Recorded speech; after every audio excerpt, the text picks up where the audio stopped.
With Vivi text announcements, you can share on-screen text announcements to any display in your Vivi network. To send announcements to Vivi displays, permission will need to be given to selected users by an IT administrator. Refer to our video on setting up announcements for more information on this. To send an announcement, open the Vivi application.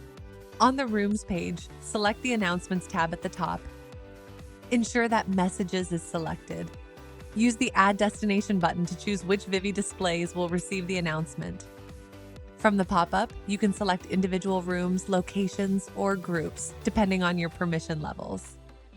Once selected, click Add. Enter your message into the text box.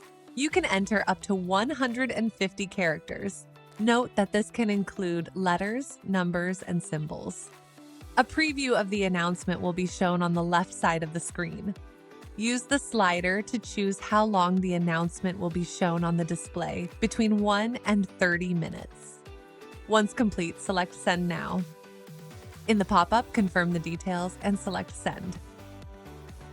The announcement will now be shown on the selected Vivi displays. If the display is currently showing a splash screen, the announcement will appear at the top of the display.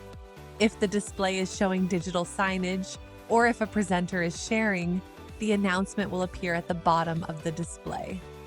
The announcement will automatically disappear after the allocated time. Alternatively, use the End Announcement button in the Vivi application to end it early.